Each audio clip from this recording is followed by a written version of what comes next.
crowd started to gather. The men were chanting in Arabic, Allahu Akbar, Allahu Akbar. And my father and I, as I was holding his hand, were pushed to the front of this crowd. In the center of this crowd was an Arabic woman, dressed just like this, and she was tied up and she was sitting on a box. Next to her was an Arabic man, and he did a traditional Islamic prayer on the floor. And he got up from the floor, and from his side, he pulled out this very long golden sword, and he beheaded the woman. My legs are shaking, and my heart is going fast. And my father said, if you don't listen to the teachings we're instilling in your life, this will happen to you one day.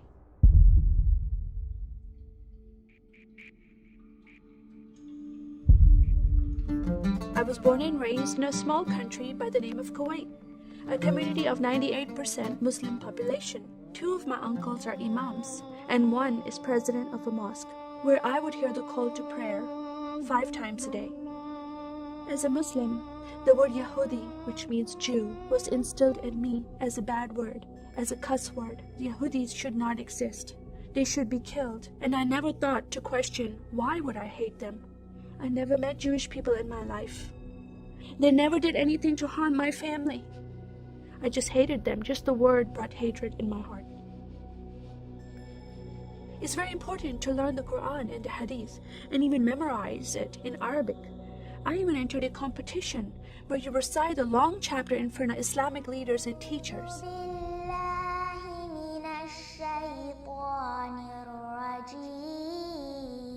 And I came 2nd place. I thought I did a good job.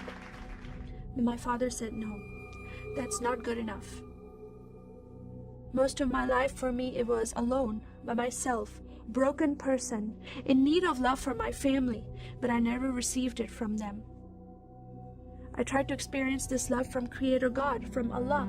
In my prayer times, I lifted up my hands and I cried out to Allah for help. Please have my father stop beating my mother. Please have my father stop beating me. But no help came. God is not a personable God to Muslims. God doesn't say, I love you. Saddam Hussein forces came in the middle of the night and invaded the small country of Kuwait. And then they came to my city and they destroyed property and they looted people's home and they stole possessions and they killed the men and they raped the women. Then we were granted asylum status to stay in the US. My grandmother suddenly got very sick. She had a heart attack and she went to the hospital. And 2 days later, she passed away. I was devastated because I lost my best friend. And this lady approached me and asked me if I was okay. And I said, no, Paula, my grandmother died. And I just started to cry again. At that moment, I was hurting so much, only crying helped. And Paula came to me and put her arms around me and she gave me a hug. And then she asked me a question. Would you like to go to church with me? When I walked into this church, I experienced love from these people and acceptance from these people like I've never before. Fellowshipping together. They were men and women together. They didn't have to be separate. No one was judging each other. And they knew I was Muslim. They were so friendly to me themselves, accepting of me and loving of me. And that was really surprising to me. And for the first time in my life, I heard a message from the Bible. He started reading the message about Yeshua. When he walked into the synagogue, he was given a scroll from Prophet Isaiah, and he opened the scroll and he started reading that scripture. That the Spirit of the Sovereign Lord is upon me, because he has anointed me to preach the gospel to the poor.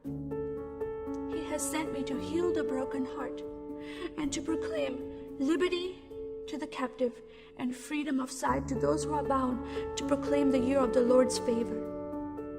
First time I heard these words of freedom and healing and liberty.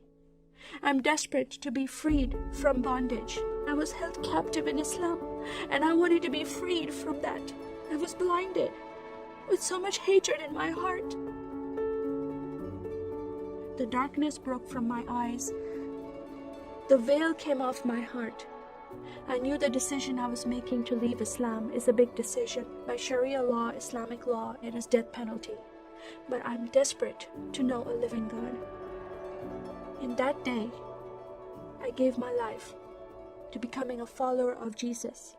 This is the God of Israel, God of Abraham, Isaac, and Jacob. And the nation of Israel is God's heartbeat. And I said, God, forgive me. I did not know I hated your people. I love the Jewish people because it's their God, their Messiah that I'm following. And he told me to love them.